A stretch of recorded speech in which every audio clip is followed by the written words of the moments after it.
The Browns are back on the road again, hoping the western part of the country is easier on them than the East was. Denver will be waiting, both teams desperately needing a win, just to feel like the rest of the season might have some kind of purpose. Predictions are up in a sec. First, though, the numbers game. Baker Mayfield meet sophomore slump. Oh, he tosses it right into the arms of Lawrence Guy. You gotta be kidding me.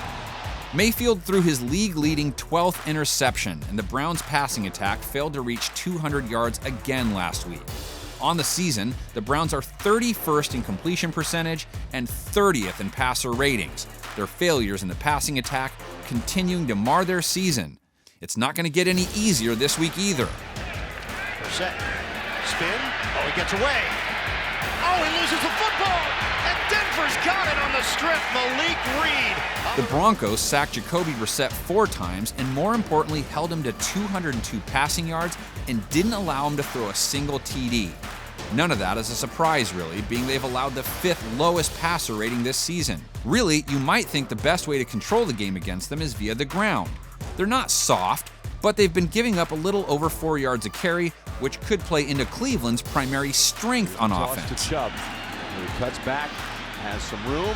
Nice piece of running this time.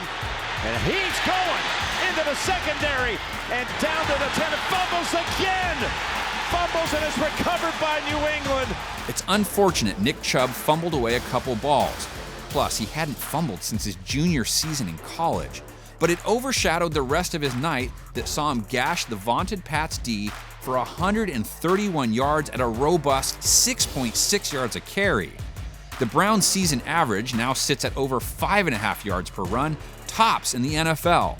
The problem is they haven't been able to use their ground attack as much as they'd like. They're just 27th in rush attempts, a partial product of being behind a lot, but also a product of their play calling.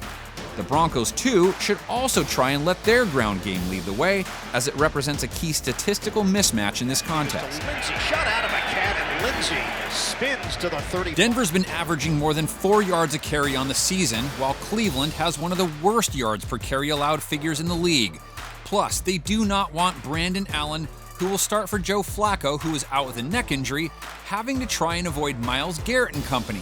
The Browns' pass rush got to Tom Brady 3 times last week and are tied for 9th overall in sacks. The Broncos, Flacco was sacked 3 times last week, and they've given up 27 sacks on the year, which is tied for 5th most. Can they keep the NFL's sack leader off their young QB? Or are Baker's boys ready to try and get the second half of their season off on the right foot? Let's see what our NFL media panel thinks. Pass. Caught. Touchdown. Cleveland Browns.